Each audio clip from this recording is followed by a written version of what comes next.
Hey everyone, it's Megan with AboveRubyStudio.com. Thank you so much for joining me today. I wasn't going to be doing another project before the new year, but I decided that I was bored and I'm going to be making something from this college press. This is the Joyride collection, and I think this is absolutely adorable paper. I just picked out a few pages here that I'm going to work with, and then I'm also going to show you a fun technique with some soda bottle or beer bottle caps. You can just save these. And my husband got a little scared when I went out and I grabbed his hammer. He goes, "What are you doing?" And I said, "I'm scrapbooking." He goes, "With the hammer?" I said, "Uh-huh." And I could tell by the look on his face he was scared. Anyway, but don't be scared. It's really easy. It's a basic bottle cap, okay?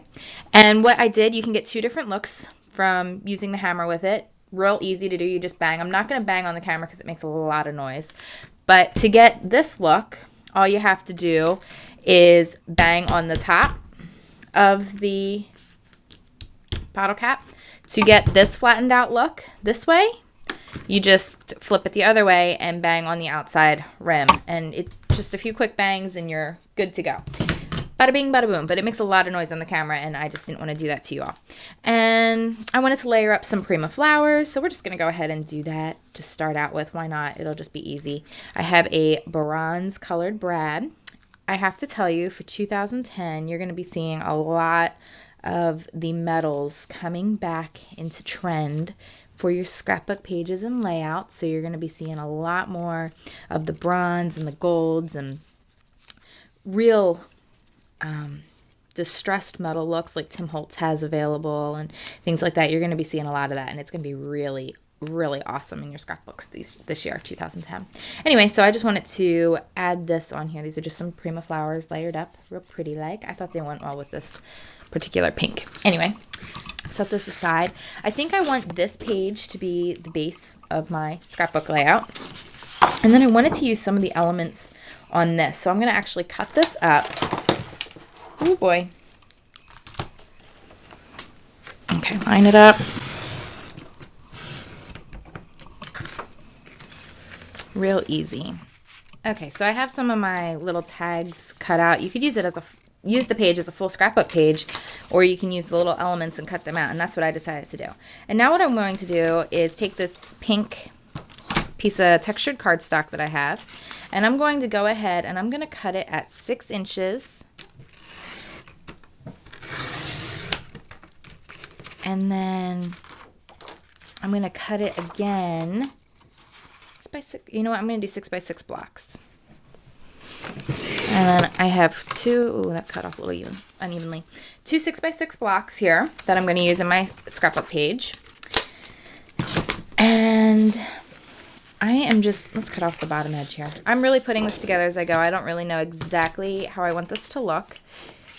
This is how I do a lot of my pages, and I try to make them relatively simple and easy and fun with some, personalized touches and elements to them without going over the top. And what I need to do is I need some of each of these two papers for what I'm doing. So I'm just going to go ahead, bottom here. Again, this is the Joyride collection from Collage Press. Really fun, pretty papers. Very vintagey looking with the, 50s, 60s style characters on them. And you're going to be seeing a lot of that, again, coming for 2010. All right, so here's my base page. Now what I want to try to decide is how I want to lay out my pictures. I can put my pictures inside of these 6x6 if I want to, just kind of layer them and do something fun with that. I think I kind of like the way that looks. Then we can do a little journal box. Maybe I'll just do it down here separately.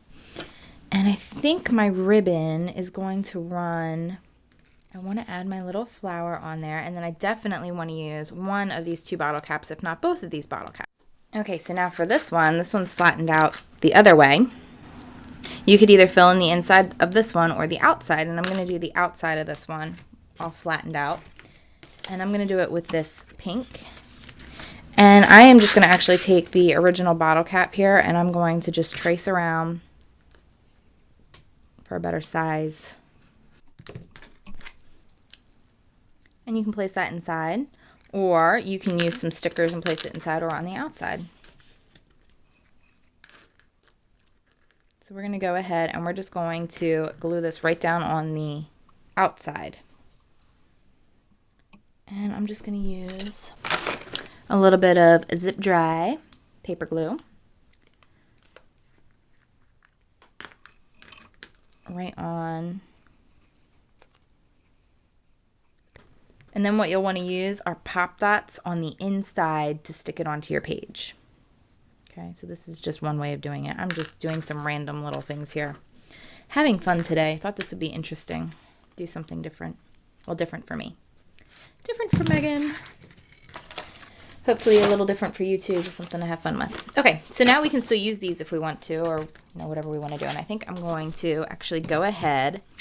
I'll just do a quick little cut here.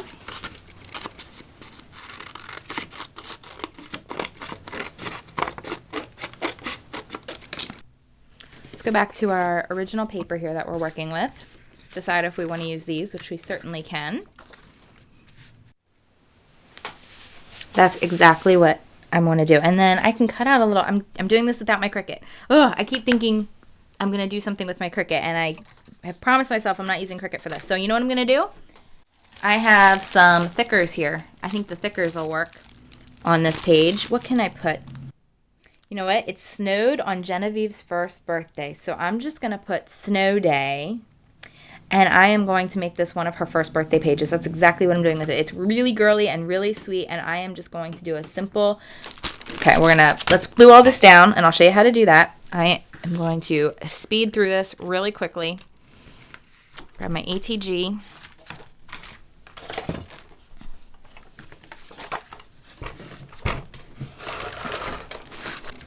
And I'm just doing one strip down the middle. This ATG I think holds so well that I don't think I need to like plaster every corner of my pages.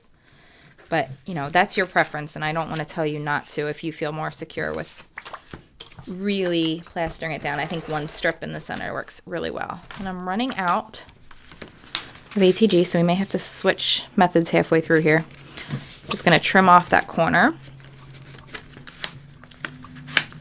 When I say that corner, I mean this edge here because I didn't line it up all the way and I stuck it down already. So it's a good thing to pay attention to. All right, we're switching because my ATG is out to zip dry, which is fine. You can use any adhesive that you feel works for you.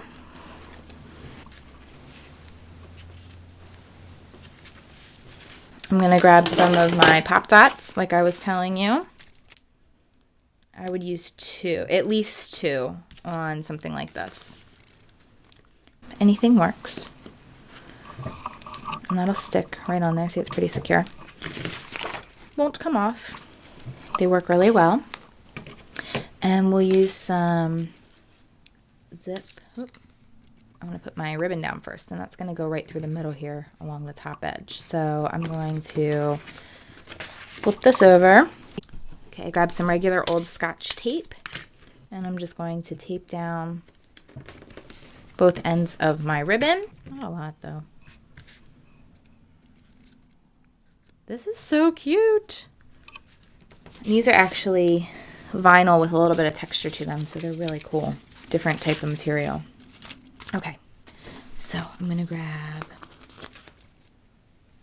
I'm just going to set them down real lightly until I figure out exactly where I want them to be, if I want them to be in any particular angle.